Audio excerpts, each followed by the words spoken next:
আমার ভাইরা, বিজয় এমনি এমনি আসবে না। বদর যুদ্ধের মধ্যে বিজয় কিন্তু এমনি এমনি আসে নাই। বদর যুদ্ধের বিজয় আসার মূল অন্যতম কারণ হচ্ছে তারা সৈন্য সংখ্যা দিয়ে কখনো বিজয় নিয়ে আসে নাই, তাদের বিজয় চলে আসছিল ইমানি শক্তি দিয়া। আমার ভাইয়েরা, আমার বন্ধুগণ, আমার আজকেও যদি সেই বদর যুদ্ধের মানুষগুলোর মতো ৩১৩ জনের মতো বাংলার জমিনের মধ্যে যদি প্রত্যেকটা মানুষের ইমান তরতাজা হয়ে যায়, আল্লাহর কসম করে বলি আমি, আল্লাহর জমিন আল্লাহর দিন বাস্তবায়ন হয়ে যাবে, বলি সুবহানাল্লাহ। আমার ভাইরা, বদর যুদ্ধ সংগঠিত হয়ে গেল। এক পর্যায়ে মুসলমানদের সৈন্য সংখ্যা হলো ৩১৩ জন, কাফেরদের সৈন্য সংখ্যা হলো বলেন ১,০০০। কাফেরদের সৈন্য সংখ্যা বেশি হয়ে গেল। এমন সময় মুসলমানরা যখন বালা মাটির মধ্যে দাঁড়িয়েছিলেন, জায়গাটা ছিল বালার জায়গা, আর কাফেরদের সৈন্য সংখ্যা যেখানে দাঁড়াইয়াছিলেন সেই জায়গাটার মধ্যে শক্ত জায়গা ছিল। সাহাবা একরাম জিজ্ঞেস করলেন, ইয়া রাসূলুল্লাহি, ইয়া হাবিবাল্লাহি, আমাদের জায়গাটা তো বালুর জায়গা হুজুর, পা ডেবে যায়, যুদ্ধ করব কেমনে?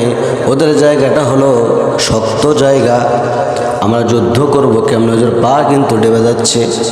আমার নবীজি 2 হাত আসমানের দিকে তুলে বললেন, আল্লাহ তাআলা বৃষ্টি নাজিল করে দাও গো রব্বুল আলামিন। সঙ্গে সঙ্গে আসমানের মধ্যে ঘন মেঘ জমা হয়ে গেল, বলি সুবহানাল্লাহ। আমার ভাইরা, আসমানের মধ্যে ঘন মেঘ জমা হয়ে সঙ্গে সঙ্গে বৃষ্টি নাজিল হয়ে গেল। বালা মাটির মধ্যে যখন বৃষ্টি যখন পড়ে গেল, বৃষ্টি নাজিল হয়ে গেল, বালা মাটি তখন কি হয়ে গেল? শক্ত হয়ে গেল। আর যখন বৃষ্টি পড়ানোর সঙ্গে সঙ্গে ওই কাফের দলের লোকেরা যে আঠাল মাটির মধ্যে ছিল, শক্ত মাটির মধ্যে ছিল, কি হয়ে গেল বলেন তো দেখি? পিছলা হয়ে গেল। এমন সময় আফরার ছেলে দ্বয় মুআজ এবং মুআজ রাদিয়াল্লাহু তাআলা আনহু, 2 জন ছোট্ট ছোট্ট বাচ্চা, 11 থেকে 12 বৎসর বয়স হবে। এমন সময় বিশ্ব নবী মুহাম্মদুর রাসূলুল্লাহ সাল্লাল্লাহু আলাইহি ওয়াসাল্লামের কাছে এসে বলতেছেন, ইয়া রাসূলুল্লাহ, ইয়া হাবিবাল্লাহি, আমরা যুদ্ধে যেতে চাই হুজুর। আমার নবীজি বললেন, তোমরা ছোট মানুষ কিভাবে যুদ্ধে যাবে? যুদ্ধ করতে পারবে না ছোট মানুষ। ওই 2 জন সাহাবী ছোট্ট বাচ্চা 2টা বলতেছেন, ইয়া রাসূলুল্লাহ, ইয়া হাবিবাল্লাহি, আপনি শুধু অনুমতি দিয়ে দেন, আমরা যুদ্ধের প্রস্তুতি নিয়ে আসছে হুজুর।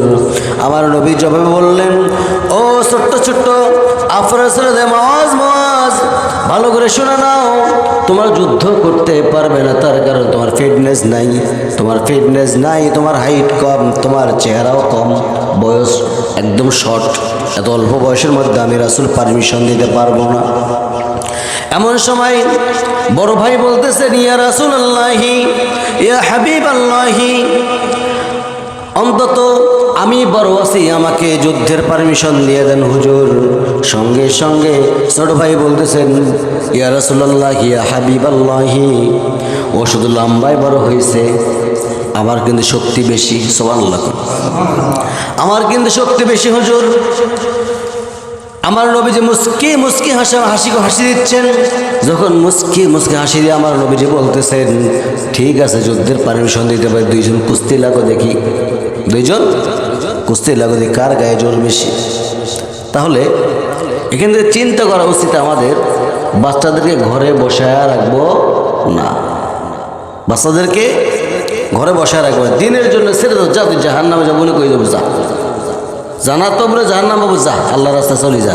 আল্লাহ যদি সন্তুষ্টি হয়ে জাহান্নামও দেয় তাও আলহামদুলিল্লাহ, আল্লাহ যদি সন্তুষ্টি হয়ে জান্নাত দেয় তাও আলহামদুলিল্লাহ, আর যদি অসন্তুষ্টি হয়ে জান্নাত দেয়, খবর আছে না নাই বলেন? তাহলে আমার দরকার কি? প্রয়োজনটা কাকে সন্তুষ্টি করানোর জন্য?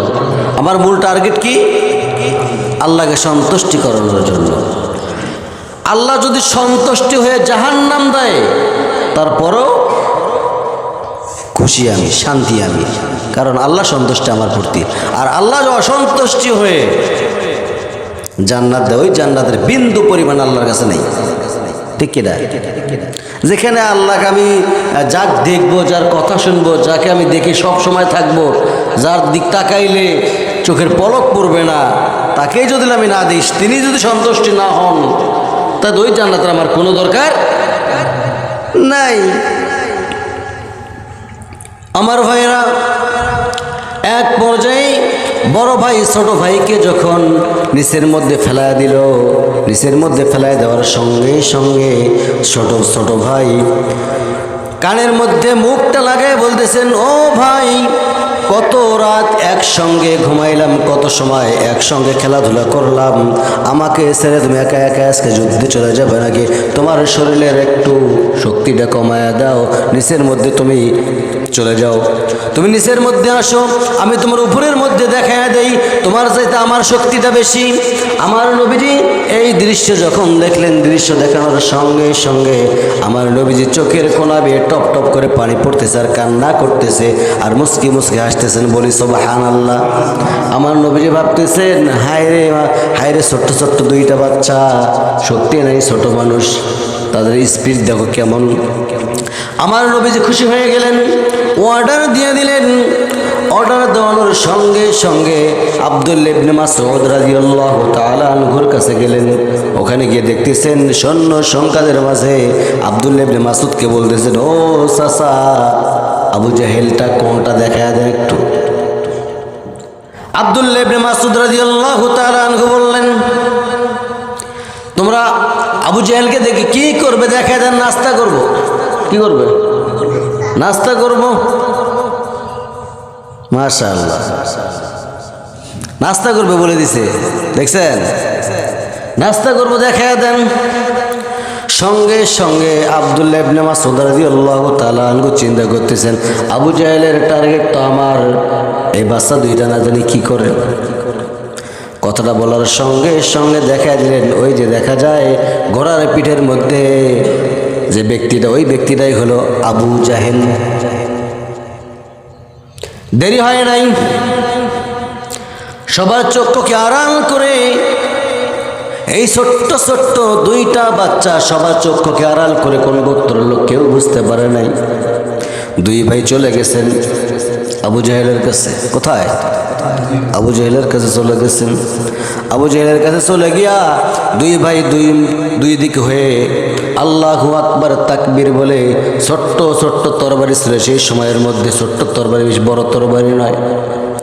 আল্লাহু আকবার তাকবীর দিয়া গর্দান যদি দিতে মারে, পায়ের এই বাহুর মধ্যে মেরে দিছেন একবারে। আবু জাহেল যে ঘোড়ার পিঠ থেকে জমিনের মধ্যে ধরাশয়ী হয়ে পড়ে গেছে। আর দ্বিতীয়বারের জন্য আবু জাহেল আর জমিনের মধ্যে আর হয়ে খাড়া হয়ে দাঁড়াইতে পারেন নাই। এদিকে তুমুল যুদ্ধ শুরু হয়ে গেছে। অসংখ্য যুদ্ধের ময়দানে এই ছোট্ট দুইটা বাচ্চাকে এক বড় ভাইটাকে মুআয রাদিয়াল্লাহু তাআলা আনহুকে পিছন থেকে এক কাফের চলে এসে এমনভাবে নাঙ্গার তরবারি দিয়ে বাম হাতের ডান হাতের মধ্যে আঘাত করেছিল।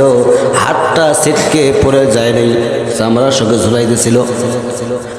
হাত কেটে গেল, চামড়াটা হাতের মধ্যে ঝুলতেই থাকলো। এমন সময় ডিস্টার্ব হয় মনে করে এই চামড়ার ঝুলানো হাতটা পায়ের নিচের মধ্যে দিয়ে এমনভাবে টান মারলেন, ছিটকে জমিনের মধ্যে পড়ে গেল। বাম হাতের মধ্যে তরবারি নিয়ে নিলেন। বাম হাত দিয়ে কতক্ষণ ছোট্ট বাচ্চা যুদ্ধ চালায়, বাম হাতের মধ্যে এসে তরবারি আঘাত করলেন। বাম হাতটাও ছিটকে পড়ে গেল। বাম হাতটাও যখন ছিটকে পড়ে গেল, ছিটকে পড়ানোর সঙ্গে সঙ্গে মস্তকটার মধ্যে আঘাত করলেন। মস্তকটাও বিচ্ছিন্ন হয়ে গেল এবং কালিমার ঝান্ডা মুখের মধ্যে নিয়ে আসমান মুখী হয়ে আছে। বলি সুবহানাল্লাহ। এই দুইজন সাহাবীকে এক পর্যায়ে হত্যা করে ফেললেন। হত্যা করানোর সঙ্গে সঙ্গে মুআয রাদিয়াল্লাহু তাআলা আনহু দুনিয়ার মানুষগুলোকে বোঝায় দিয়ে দিলেন, ও দুনিয়ার মানুষেরা, আল্লাহর জমিনে আল্লাহর দিন বাস্তবায়ন করতে গেলে এইভাবে আল্লাহর জমিনে জীবনটা উৎসর্গ করে দিতে হয়।